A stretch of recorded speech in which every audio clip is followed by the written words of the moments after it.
तिथं ज्या पद्धतीचं काम केलं गेलं पाहिजे ते त्याकडनं होणार नाही.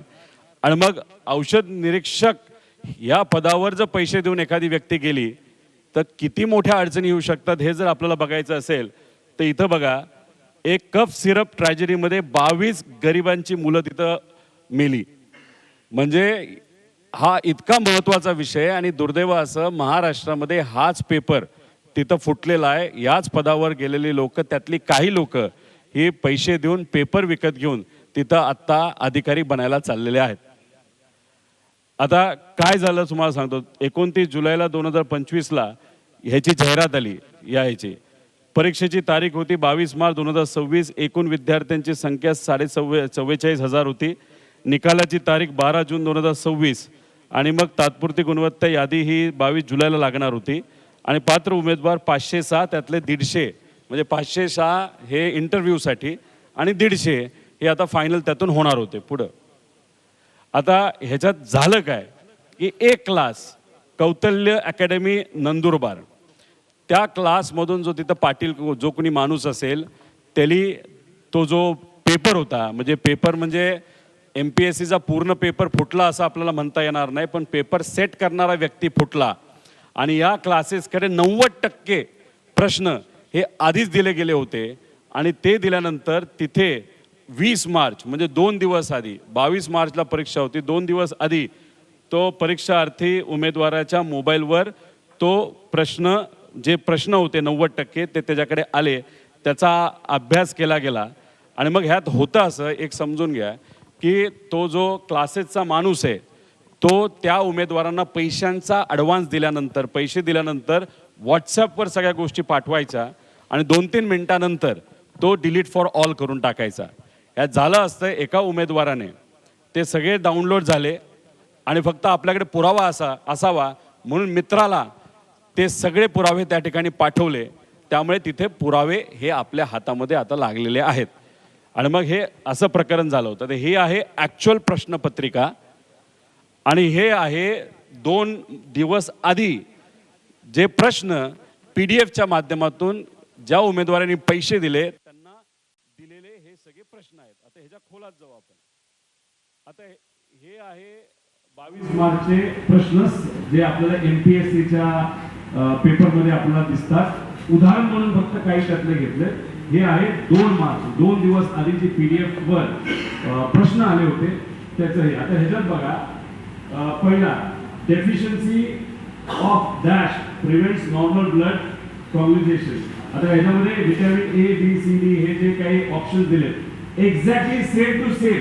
म्हणजे ह्याच्यात व्हिटॅमिन A पहिल्या क्रमांकावर जिथं ऑप्शन आहे 2, 3, 4 एक्झॅक्टली सेम आलेलं तुम्ही बघितलं. तर chemical shift is measured in, हे जे काय H2 असेल, PPM असेल, हे असेल एक्झॅक्टली तुम्ही बघितलं असेल तर सेम तिथं आलेलं आहे, सेम टू सेम. आणि हे किती 100 पैकी 90 प्रश्न हे मॅच एक्झॅक्टली त्या ठिकाणी होतात. म्हणजे 90% प्रश्न त्या उमेदवारांना पैसे दिल्यामुळे त्या ठिकाणी तिथं दिले गेले. म्हणजे MPSC वर सगळ्यांचा विश्वास नक्कीच आहे, आमचा सुद्धा विश्वास आहे. पण नीट परीक्षेमध्ये जसं पेपर सेट करणारा व्यक्ती फुटला तसंच MPSC मध्ये सुद्धा पेपर जो सेट करणारा, पेपर लिहिणारा जो व्यक्ती होता तो फुटला. आता त्याच्या मागे म्हणजे मी तुम्हाला क्लासेसचं नाव दिलं, पण याचा प्रमुख आकार कोण आहे हे आपल्या सर्वांना त्या ठिकाणी शोधायचं. हे वरपर्यंत जातं, जे कुठपर्यंत जातं याचा अभ्यास व्हावा अशी आमच्या सगळ्यांची मागणी आहे. पुढे आता ह्याच्यामध्ये हे असे व्हॉट्सॲपवर पाठवण्यात आले होते. हे कधी पाठवलं तर 20 मार्च म्हणजे 2 दिवस आधी. त्याच्यामध्ये काय काय लिहिलं मी थोडक्यात सांगतो. हा क्वेश्चन सेट दिलेला असतो तो आहे. यामधून इथे कोणतेही या क्वेश्चनला सोडून जे काही येतील त्यात 10 चुकीचे, म्हणजे याच्यातून मुद्दामून 10 चुकीचे सोडवा, म्हणजे कोणाला ऑब्जेक्शन येणार नाही असं लिहिलेलं आहे. हे आहे 2 दिवस आधी. पेपर झाला 22 मार्चला.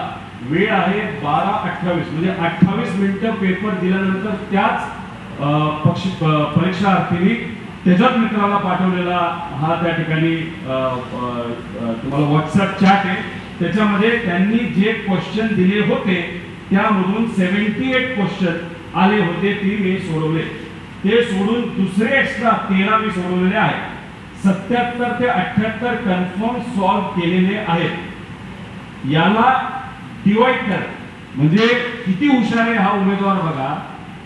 याला मल्टिप्लाय करण्याऐवजी डिवाइड कर असं म्हणतो, कारण एक प्रश्न हा 2 मार्काचा होता. म्हणजे समजा त्याला 70 जर त्यांनी पूर्णपणे सोडवले असते तर त्याला 140 मार्क मिळणार. तर त्याला हे सुद्धा माहित नव्हतं की इंग्लिश सुद्धा तुम्ही जर वाचली त्याच्यावरनं कळेल तो उमेदवार किती हुशार आहे म्हणजे अकॅडमिकली. आता ह्याच्यात तुम्ही डिवाइड करायला सांगतो.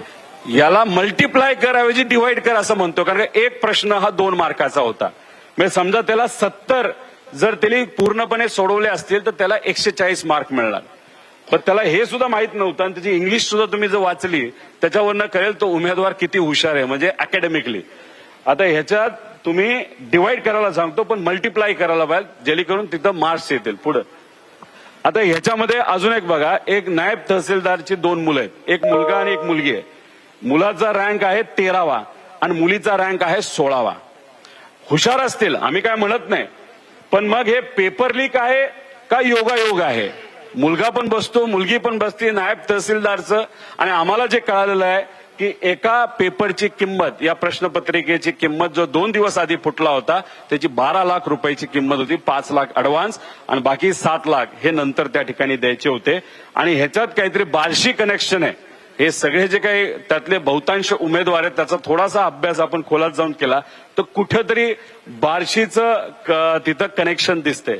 आणि महत्वाचं काय, कट ऑफ 105चा होता आणि 103 मार्क मिळालेल्या एका उमेदवाराला सुद्धा इंटरव्ह्यूला बोलवलं होतं. हे का बोलवलं, कोणामुळे बोलवलं, कोणाचा दबाव होता, कोणाकडनं प्रेशर दिलं गेलं का, ह्याच्यात वेगळे व्यवहार झाले हे सुद्धा त्या ठिकाणी आपल्याला बघावं लागेल पुढं.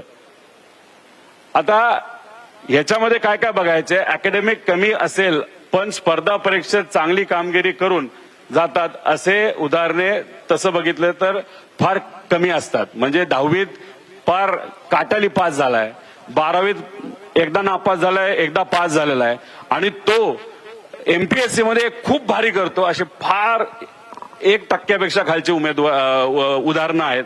मग याच्यामध्ये काही असे उमेदवार आहेत नाहीतर लोक आहेत की ज्यांना 2दा नापास झालेत पण आता या परीक्षेत पास झालेले आहेत, असे सुद्धा याच्यामध्ये उदाहरणं आहेत असं आम्हाला त्या ठिकाणी काय. त्यामुळे अकॅडमिक बॅकग्राऊंड आपल्याला बघावं लागणार आहे. ह्याच्याच बरोबर काही त्यांनी एमपीएससीचे आधीचे पेपर सोडवलेत, सरळ परीक्षेचे पेपर सोडवलेले आहेत, त्यात किती मार्क मिळाले आणि याच्यात अचानक हा सोपा अवघड पेपर असताना सुद्धा याच्यात त्यांना जर उत्तीर्ण झाला असेल तर नक्कीच त्याच्यामध्ये काहीतरी लिंक निघेल असं आमचं मत आहे. पुढं आता ह्याच्यामध्ये काय काही मुलांनी तक्रार केली, एमपीएससीला तक्रार केली जिथं खरं करायला पाहिजे. एमपीएससी स्वायत्त बॉडी आहे, एमपीएससीला ही परीक्षा घेतली होती, त्यामुळे अपेक्षा अशी होती की यांना तक्रार केली. कधी केली ही 21 जुलैला केली. रिझल्ट आला कदाचित 24 जुलैला, म्हणजे किती दिवस आधी, 2 ते 30 दिवस आधी, रिझल्टच्या आधी तक्रार केली एमपीएससीला. आतापर्यंत कुठलंही उत्तर हे दिलं गेलं नाही आणि जेव्हा त्यांना त्या ठिकाणी विचारलं जातं तेव्हा ते म्हणतात की तुमच्यावर पोलिसांची कारवाई करू, तुम्हाला उचलू, तुम्हाला हे करू ते करू. म्हणजे एमपीएससी हे विद्यार्थ्यांचं असणारं संस्था आणि तिथले अधिकारी त्यांना धमक्या देत आहेत की तुमच्याकडे बघू आणि हे करू. तर हे चुकीचे. अजूनपर्यंत एमपीएससी कडनं उत्तर आलेलं नाही. एफडीए चांगले, तुकाराम मुंडेंचं काम आता तिथं चांगलंय, लगेच त्यांनी तिथं उत्तर दिलं, पण ते तसं काय करू शकणार नाहीत. त्यांनी जास्तीत जास्त तो सगळा विषय हा एमपीएससी कडे दिलेला आहे. एमपीएससी कडनं अजून त्या बाबतीत कुठलंही उत्तर आलेलं नाही. पोलिसांनी प्रश्नच आहे, अजून काहीच केलं नाही. स्वायत्त बॉडी कसं करायचं, काय करायचं, आता तो आम्हाला फारच चांगला अनुभव आलेला आहे. अजितदादांच्या बाबतीत सुद्धा इथं सुद्धा तसंच काहीतरी झालंय असं आपल्याला म्हणावं लागेल. पुढं आता ह्याच्यामध्ये आमच्या मागण्या काय आहेत, आयोग आणि एफडीएने संबंधित प्रकरणी तात्काळ चौकशी करावी, तात्काळ एफआयआर दाखल करण्यात यावा, त्यानंतर स्क्रीनशॉट चे तत्काळ फॉरेन्सिक ऑडिट करण्यात यावं. म्हणजे तो जो पाटील कोण जो आहे कुठल्या तरी त्या अकॅडमीचा, सगळी त्याची डाउनलोड करावं लागतील, कारण बरेचसे त्यांनी त्यांचा संवाद तो डिलीट केलेला आहे. त्यामुळे डाउनलोड केल्यानंतर सगळी माहिती येईल. जो नंबर आम्ही देणार आहोत ते तुम्ही डाउनलोड करा, जो उमेदवार आहे जो पास झालाय त्याची तुम्ही तिथे डाउनलोड करा आणि ह्याची पूर्णपणे शहानिशा त्या ठिकाणी करण्याची जरूरत आहे. आता आम्ही लिहिलंय तर सीबीआयकडे तुम्ही तपास द्या, कारण सीआयडी कडनं अपेक्षा आपण करू शकत नाही. सीआयडीचा फार चुकीचा अनुभव आम्हा सगळ्यांना अजितदादांच्या बाबतीत त्या ठिकाणी आलेला आहे. आणि दोषींवर आणि संबंधित अधिकाऱ्यांवर तत्काळ कारवाई करावी. पूर्ण चौकशी झाल्याशिवाय फायनल रिझल्ट आणि जॉईनिंग देऊ नये अशी आमच्या सगळ्यांची त्याच्यामध्ये मागणी. याच्यात काही प्रामाणिक मुलं आहेत ज्यांनी कष्ट करून अभ्यास करून पास झालेत, पण काही ठराविक लोकांनी पैसे देऊन पास झाल्यामुळे या सगळ्यांवर आक्षेप आम्ही सगळेजण त्या ठिकाणी घेत आहोत. पुढे आता ह्याच्यामध्ये तुम्ही बघा, म्हणजे आता तो विषय महत्वाचा होता. ह्याच्यात आम्ही तलाठी भरतीबद्दल बोललो होतो. तुम्हाला आठवत असेल, मी अनेक वेळा तो मुद्दा तुमच्या मदतीने सुद्धा लोकांपर्यंत मांडला होता, अधिवेशनात मांडला होता. आणि आम्हाला धमकी, हे त्यावेळेसचे जे रेव्हेन्यू मिनिस्टर होते विखे पाटील साहेब, त्यांनी धमकी दिली होती की रोहित पवारवर कारवाई करू, FIR करू. बाकीच्या विषयात FIR दुर्दैवाने होत नाही, पण माझ्यावर FIR करायला हे मोठे मंत्री साहेब त्या ठिकाणी गेले होते. 25 ते 30 लाखाचा व्यवहार या तलाठी भरतीमध्ये एका पेपरमध्ये झाला असं आम्ही म्हणत होतो. त्याच्याच बरोबर आम्ही पुरावे दिले. कोट्यावधी रुपयाचा भ्रष्टाचार झाला हे सगळं त्या ठिकाणी आम्ही सांगून, पण सरकारने आमचं ऐकलं नाही, आमच्यावरच FIR करायला निघाले होते. मग आम्ही गेलो मुख्यमंत्री साहेबांकडे. मग मुख्यमंत्री साहेबांकडे गेल्यानंतर त्यांनी सांगितलं की आमच्याकडे पुरावे द्या. आम्ही दिले पुरावे, मुलांनी पुरावे दिले. पुढे घ्या ना, पुरावे द्या म्हणाले, आम्ही दिले पुरावे.